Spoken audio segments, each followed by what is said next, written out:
Alright, hi there. I'm coming at you from the driver's seat of a Tesla Model S Plaid from 2021. And while I am here driving this through the beautiful scenery of, I guess, California. Yeah, I'm in California. In Eastern California, not too far from Death Valley, on my way to Baker. I wanted to talk a little bit about how this car compares with the other Teslas that I've owned.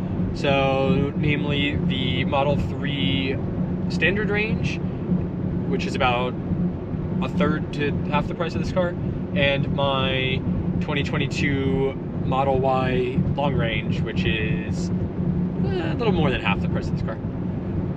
So obviously this car is going to have a lot of advantages over that, as it should for the price, but I wanted to just do kind of a head-to-head comparison and help maybe make any decisions that people might have between this and the other cars, in the other more affordable cars at least, in Tesla's lineup. So stick with me and we'll get right into it.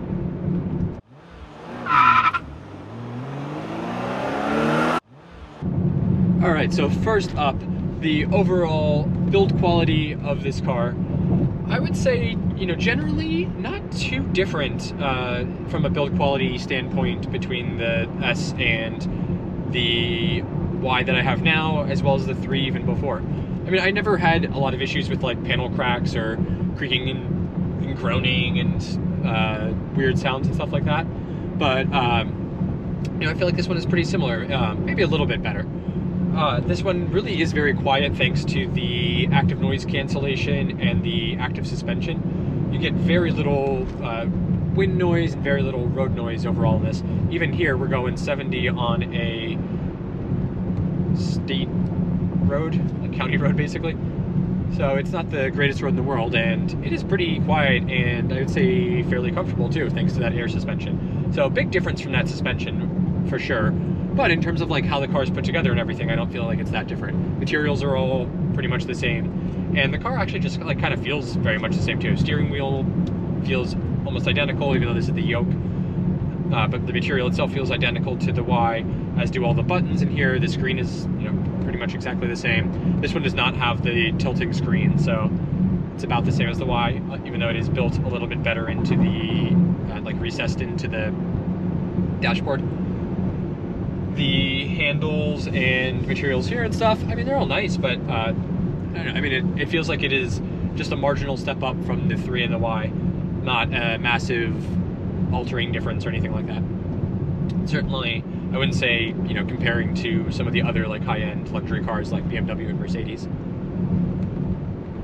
Even like this headliner and stuff, it's got kind of this like fuzzy, I guess like Alcantara-ish kind of material, and it feels nice and everything, but it's not like hugely different. One thing that definitely does stand out as being different though is the sound system. So you can see you've got speakers kind of all up around you here, much more than in the 3 and the Y.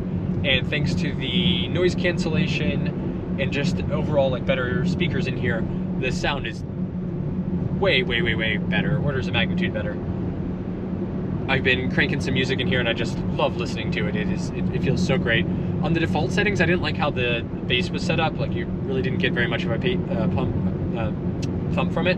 But just kind of, increased that in the equalizer and it got much, much better. So really happy with the sound system, and I think if you're an audiophile kind of person, you'll be pretty happy with the one that's in here. The ride quality itself, I mean, again, here you have the benefit of that active air suspension, and you definitely feel it. I mean, whether it is just going over potholes and rough road and just being smoothed out so much more, or even going through like turns like this where just because the car is actively responding to it, you don't feel that roll as much as you do, especially in the Y. The Y is kind of a higher up car. I feel like you really feel the roll of it a lot as you like take some kind of aggressive turns into corners, and you really don't feel that at all in here. So definitely a much nicer ride, and I'd say more pleasant driving experience overall. Even though I mean, what you're getting for what you're paying for with the 3 and the Y really isn't very bad or anything like that. It's still so much better than pretty much any other car out there. Just this is yet another massive step up. Yeah, and that takes me to the driving as well. So this is the Model S Plaid, and obviously it's going to drive very differently than those. I mean, this thing is just an absolute monster. You tap the acceleration and you're just flying. If you put your foot down, I mean, it just takes off like a rocket. You're just shoved in the back of your seat. You have to hold on for dear life.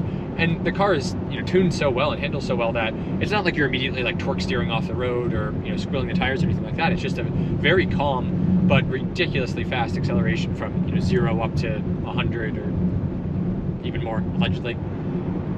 And it just, you know, does it without any drama, but it is just so much fun, so exhilarating, get your heart pumping and adrenaline coursing throughout you. I just absolutely love that. It is phenomenal for that, and it's a great party trick to launch this thing and go in plaid mode, but you just don't get sick of it. I mean, I would love to do it again now. It's just I don't have enough energy right now to make it to the supercharger I've got to get to if I'm going to do a couple more launches like that. But even from a overall like driving, handling, characteristic kind of standpoint, I mean, this car is just even better, right? Like the suspension obviously helps, but the yoke and just the way that it is tuned and everything, it is just so dialed in and perfectly tuned through the drive-by-wire system here. You do get, you know, good, I mean, similar to the 3 and the Y, like you can feel kind of the road through the steering wheel on those. It gives you good like feedback. But for here, especially like with this yoke, you just feel like you're, you know, piloting a fighter jet, and you can just make these little tiny minute adjustments to the way that you're steering, and the car just immediately responds. It's amazing how well the drivetrain here is tuned, and how the 3 motors just instantly respond to any changes that you're making, and they have, you know, active calibration and adjustment to the way that you're driving too. So you really don't feel any like kick in of the traction control or stability control. It's just all done dynamically through the motors, and it just means that like you don't feel any sort of abrupt like shunting or corrections or anything like that. The car just does exactly what you want it to do. Even if you just absolutely throw it into a corner and kind of hold on for dear life, the car, you know, does it without any sort of drama. It's not going to squeal, and the tires just grip right on. It handles it perfectly for you. I've actually gotten a little bit more, I'd say, oversteer than understeer. I really haven't noticed understeer like even hitting the turns pretty hard. You get like a little bit of back oversteer, but it is like perfectly tuned to the point where it doesn't feel like the car is like swinging wildly out of control or anything like that. It's just enough that you can kind of use it almost to sort of like, not totally drift, but like adjust the yaw through the adjustment of the yoke and the acceleration pedal, which is just phenomenal, and it makes it so easy to drive this thing like an absolute maniac. Just a ton of fun. The Model 3 and Model Y are definitely a ton of fun too. Like if you haven't driven this before and you go to those from any other car, especially like a, you know, kind of mid-range or even like sort of performance-y, luxury-ish car like a, you know, BMW, like maybe like 3, 4, 5 series kind of thing, to Model Y or 3. I mean, it's still going to feel like a massive step up in terms of the acceleration, just the instant torque that you get through the electric drivetrain and everything. But for this, it's just, I mean, there's nothing like this. It's just, and you're just shoved into your seat and you just take off. It's incredible for passing other cars, incredible for rapidly taking off from a traffic light, and just a ton of fun to drive through these kinds of roads where there's kind of nobody else around, and you have all of these nice, fun, twisty bits.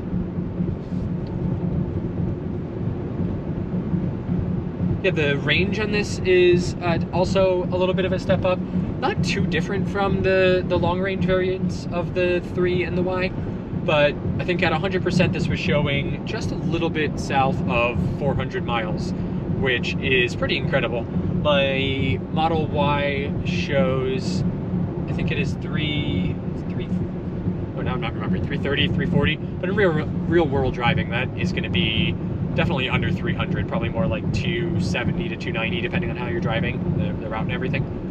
Whereas in this, you know, probably in reality, you're going to get maybe like maybe closer to 300 or so. But this also charges faster, so I'm excited to see how we do when we get to the supercharger here. It's not going to make a difference at all at the V2 150 kilowatt charging stations, but at a 250, this is going to take a bit more juice than the Model Y does, and we'll just make it so that we have to stop less long, which would be cool too. So I'm definitely looking forward to seeing that in practice, but you know, I don't think it makes a huge difference. Like especially so my initial car that I had from Tesla was a Model 3 standard range, which had like 280, I think was the maximum range on that, but in reality, you know, you're only getting like 240, 250. Whereas with the going up now to the Model Y long range that I have, that makes a huge difference for road trips. You don't have to stop quite as often. You can make it, you know, anywhere from about, I mean, I guess at minimum like 2.5 hours if you want to stop more often, all the way up to like, you know, 4-ish hours or so, which is perfect. Like that's how often you want to stop to get food and to go to the bathroom and stuff anyway. So that is already like pretty optimal for me, and I really don't have any issue with that at all.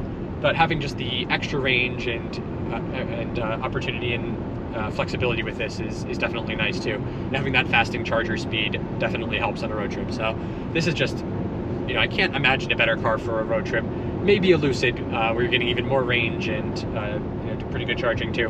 But I mean, honestly, this is just absolutely great for it. It's so comfortable in here. These seats just grip you. These have the both heated and cooled seats, so it's just super comfortable. And this day has been kind of interesting. It started off pretty cold. It's gotten pretty hot now with the sun up. It's almost 70 out. So having the cooled seat here has been quite nice, and the heated seat in the morning was great too. So I'm just, you know, I spent a couple hours in this car now, and I just, you know, I feel so good and happy in here. It's just a phenomenal car to be in. And the 3 and the Y are great too. Like I love driving those. I'm always comfortable in them. Comparing them to any of the other cars that I've ever owned, you know, those are much better cars to, you know, sit and spend a long drive in. But you know, I just feel like this one, you could pretty much drive this across like the country or the continent or something, and you'd be happy and comfortable the whole time. It's just absolutely phenomenal and designed and optimized perfectly for that. And one of the only other differences with this car, or major, I guess, visible differences with this car between the 3 and the Y, is this additional screen that you have here. So just give you a view of that. So the screen here, so obviously you've got the big tablet one, same as on the Y, but whereas on the Y and the 3 you'd have some of your like driving display kind of here on the side. Here you've got all of it right here in front of you, which is great because it is not hidden by the yoke at all. The yoke does a good job of staying out of the way of your line of sight, and you can just see all of this stuff perfectly. So it's nice having, you know, speed limit, the actual speed I'm going, status of autopilot, the time, temperature, how much charge in miles we have, as well as like the, you know, navigation directions on here. But I mean, honestly, it doesn't make a huge difference. It's nice having it here. This is not a reason I would buy this car over a 3 or a Y or anything like that. It's, you know, it makes it feel a little bit nicer and premium, but in reality, it makes almost no difference. I mean, you're talking about, you know, the difference of less than a foot from looking here to over here, and you get used to it. Like you just get used to glancing out of the corner of your eye over here. So really not a major thing at all. Plus, in your 3 or Y, you can actually upgrade it and put in a little mini display here, like I've got, which you can find the link to the video as well as link to the products themselves, where you can add your own heads-up display that has a lot of this information as well. So not a huge difference with that. But yeah, overall, you know, I mean, this is a fantastic car. I'm so glad that I rented this for the day, and that I am getting to spend this much time in it, kind of through some, you know, different situations, and I'm really getting to kind of unleash the power of this car through the driving here. It has just been absolutely phenomenal. Really liking it for road tripping. You know, again, I mean, this is a lot of money you'd spend on this. It really depends kind of what you're going for and what you're comparing to and cross-shopping with. If you're between this and a Model 3 or Model Y, this is a huge amount more, and really the only noticeable things that you're getting are the acceleration, the air suspension, and a little bit more room, I'd say, in the back seat here maybe. Although not a huge amount compared to the Y, like maybe a couple inches at most. And you're losing the practicality of having that hatchback in the Y. You are getting a tiny bit more range, a little bit faster charging, so if you're doing a ton of road tripping, maybe that does make a big difference to you. But, you know, for me, like, the things that I care about and what I actually use the car for, you know, it's mostly for commuting, for getting my family around, for, you know, running errands, getting the kids to their various sporting things, and just kind of staying around town most of the time. doing, you know, some trips to go visit family and stuff a little bit more often, and, you know, just an occasional road trip. It is absolutely fantastic for that. I mean, this gets, you know, access to the exact same Tesla supercharging network as what you have in the 3 and the Y. So you're really not missing out on much, or anything, with those cars. So I would say, you know, if you're in the market for either your first electric vehicle and, you know, Tesla's what you've decided you wanted, I think the 3 and the Y like really do hold up well, and that, you know, and I can't really say that it's worth the additional money for this off of those, unless what you hear about is having just the absolute best road trip experience possible, having, you know, the absolute best accelerating and handling car that I've ever experienced for sure, and probably that, you know, that's basically out there. If you care that much about those things and you put a huge premium on them, like obviously you're going to go for this over the other one. So more power to you. But yeah, I found you know, the comparison between this and the others really interesting. You know, I came in here, and for as different as this car is between the yoke and the display and everything, it really does feel very comfortable in here and very familiar from my experiences in the other Teslas. So, you know, it's kind of like an iPhone in that way. Like, you go from one to another and there's these little differences and stuff, but overall, like, if you're used to the experience, you're going to pick it up pretty quick. And even if you're not used to it, even if it's your first time in a Tesla, it is very intuitive. The software is phenomenal. They make the experience just so easy for you that you're going to be fine with it, and it's just super easy to get used to and to make work well for you. So yeah, I mean, really happy with this car, and happy I'm spending the time with it. I hope that you enjoyed this little peek into the Model S versus the Model Y and Model 3 as well. If you've got any questions about anything pertaining to the S, how it compares to either of those other cars, or either of those other cars from my experience either, let me know in the comments below, and I will certainly get back and answer as many of those as I can. With that, hope you like this. If so, please do be the cool person who hits that like button, because it helps others find this video and this channel, helps support me and keep making more videos like this. And please do subscribe too, because there's a ton more stuff coming up. This I'll give a hint that this is not the only EV I got to experience as part of this trip, but there will be even more after that too. So you don't want to miss any of that. With that, thank you so much for watching, and I will see you in the next one. Thanks.